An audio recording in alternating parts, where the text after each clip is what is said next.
नई चल रही बहसें हैं उनमें उन्हें हस्तक्षेप करना चाहिए। और ये हस्तक्षेप करने के लिए पहले तो सामाजिक विज्ञान में क्या क्या चल रहा है उसका अध्ययन भी होना चाहिए। तो ये एक बहुत बड़ा काम हो रहा है और हमारी आशा है और हमारी आकांक्षा है कि ये विश्वविद्यालय में और भी विभागों में जितना ही अधिक हो उतना ही अच्छा होगा और तब हिंदी की जिम्मेदारी बढ़ जाती है, ये भी सोचना चाहिए। दूसरी भाषाओं में, खास तौर से बंगला में और मराठी में जितनी गहराई से दूसरे विज्ञान के विषयों से मिल के काम होता है साहित्य में, अगर उसको हम ध्यान में रखें तो इससे रचना और आलोचना दोनों के बीच महत्वपूर्ण संभावनाएं विकसित होंगी। मित्रों, हिंदी में जो पंजाब की कलम है वो अपना एक खास असर रखती है। उपेंद्रनाथ हष्ट और यशपाल वो असर लेके आए, लेकिन आप देखें तो उन लोगों के बाद कृष्णा सोबती आई, लेकिन उन्होंने जैसी अपने कथा साहित्य के माध्यम से पंजाब की छाप भाषा पर छोड़ी, लोक जीवन तो पंजाब का वो लाई ही, उसके साथ भाषा जैसी पंजाबी लोक भाषा को हिंदी में जिस तरह से उन्होंने खपाया और हिंदी को उससे जिस तरह से संवारा, वो कृष्णा सोबती की अपनी देन है। वो यशपाल के यहाँ आपको नहीं मिलेगा, अश्क जी के यहाँ नहीं मिलेगा। अज्ञे जी तो लाहौर कॉलेज से पढ़ रहे थे, उसके बाद वो क्रांतिकारी गतिविधियों में शामिल हुए और वहीं वे अनेक क्रांतिकारी साथियों के संपर्क में भी आए थे और नदी के द्वीप में थोड़ा बहुत आपको उसका असर दिखाई देगा, कुछ कहानियों में भी, लेकिन आम तौर पर उनकी जो भाषा है वो बिल्कुल दूसरे ढंग की है। उस पर पंजाबी लोक जीवन की वैसी गहरी छाप नहीं है। इसलिए कृष्णा सोबती हमेशा हिंदी भाषा में ये नया ढंग, नया तेज, नया बल लेकर जो आई, उसके लिए हमेशा याद की जाएंगी। मैं अपनी बात मुख्य रूप से लड़की को ही ध्यान में रख के, केंद्र में रख के कहूँगा। भाई विवेक मणि जी ने जो बातें रखी वो बात सही है, और केवल भारत और चीन में ही क्यों, एक खास दौर ऐसा है कि जहाँ जहाँ अपनी मुक्ति का संग्राम चल रहा था, उन लोगों ने इतिहास का सारा बोझ अतीत का जो पड़ा हुआ था लोक चेतना पर, उस सबको झटके से फेंक कर, जैसे जनता मुक्ति के लिए खड़ी हुई थी, वैसे लेखकों ने भी अपने साहित्य को बिल्कुल नया चेहरा दिया। आप लूशुन की कहानियों में देखें तो उस पुराने चीन के भीतर से उठता हुआ नया चीन दिखाई देगा। जन चेतना की जो बेचैनी है पागल की डायरी पढ़ते हुए, वो आपको लगेगा। और बाद में ये मुक्ति संग्राम जब एक क्रांतिकारी कम्युनिस्ट आंदोलन के नेतृत्व में चलने लगा, तो आप देखेंगे कि उसने चीन का इतिहास ही नहीं बदल दिया, चीन के लोगों को बदला। जितने जबरदस्त नारी चरित्र उस समय के चीनी साहित्य में है, विवेक जी, उनका अनुवाद होना चाहिए। जैसे व्हाइट हेयर्ड गर्ल, 8वीं राह सेना जब गुजरी देहातों से, तो गरीब भूमिहीन किसान की लड़की जो जमींदार के लड़के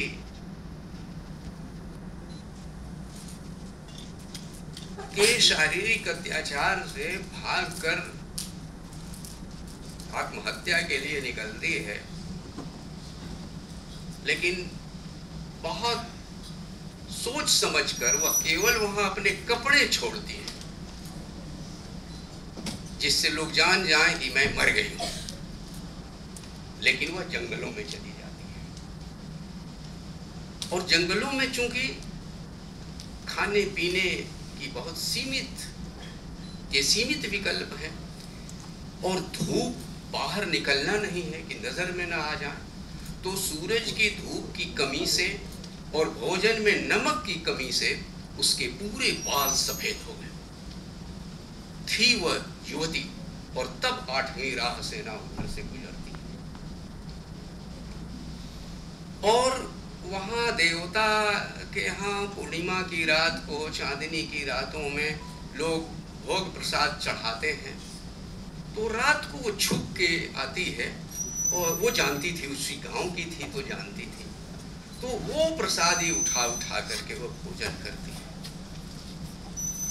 लेकिन वह नजर में आ जाती है, और पूरे इलाके में, जैसे कि हमारे यहाँ भी कभी कभी ऐसा होता है, किसी जानवर को लेकर या किसी झारखंड में किसी डायन को लेकर के ये सब उड़ता है, तो हुआ कि एक सफेद बालों वाली एक डायन आ गई है, उसी की वजह से अकाल पड़ा है। और 8वीं राह सेना के लोगों के लिए यह समस्या हो गई, कामरेड्स के लिए, कि पहले इस अंधविश्वास से लोगों को मुक्त करना जरूरी है।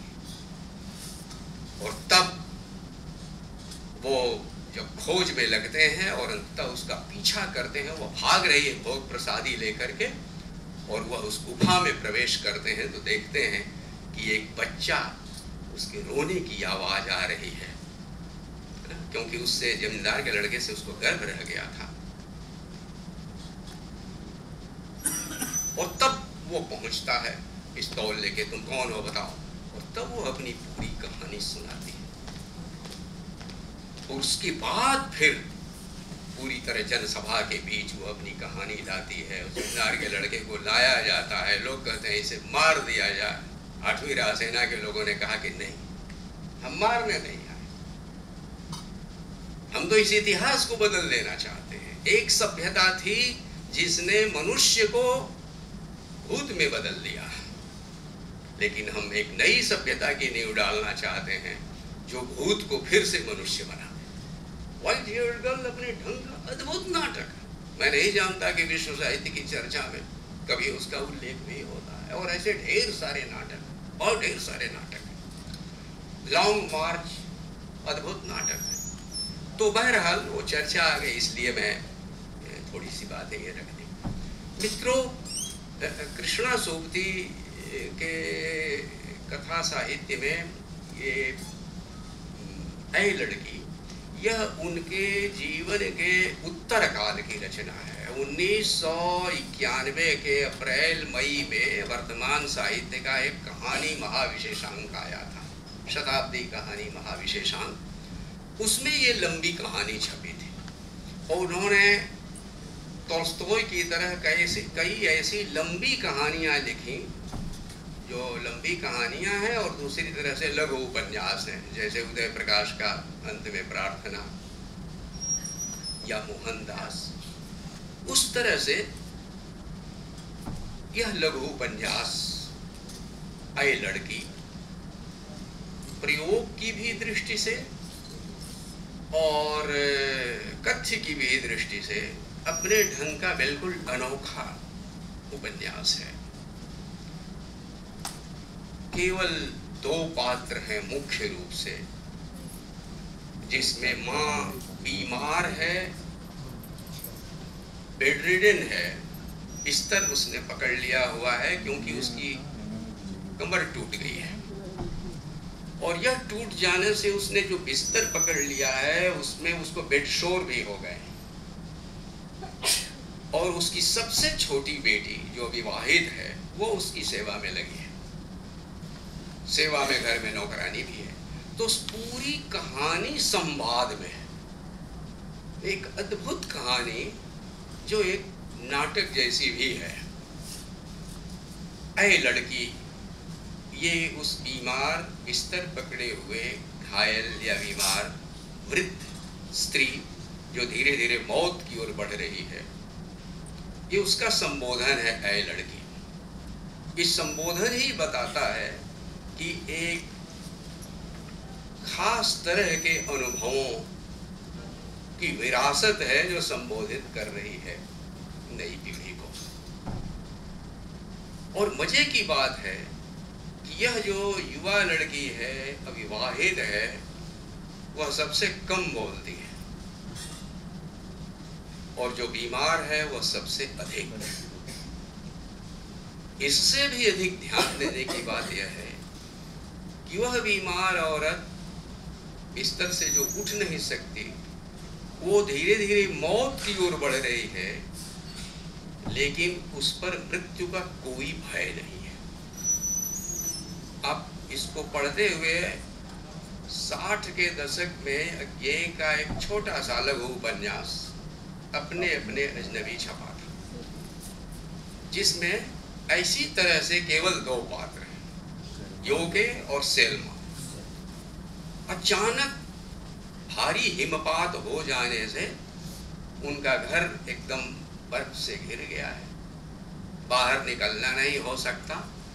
तो एक आकस्मिकता जो दूसरे महायुद्ध के बाद अस्तित्ववाद से प्रभावित सब की सब रचनाओं में, पुल टूट गया है, आधे हिस्से में रहना हो रहा है, यानी इसी तरह की किसी आकस्मिकता के शिकार 2 या 4 या जो लोग भी हैं, जीवन उस आकस्मिकता के भीतर घिरा हुआ जीवन के प्रश्नों पर किस तरह से प्रतिक्रिया करता है, आमतौर पर ये दिखाई देता है उनकी रचनाओं में।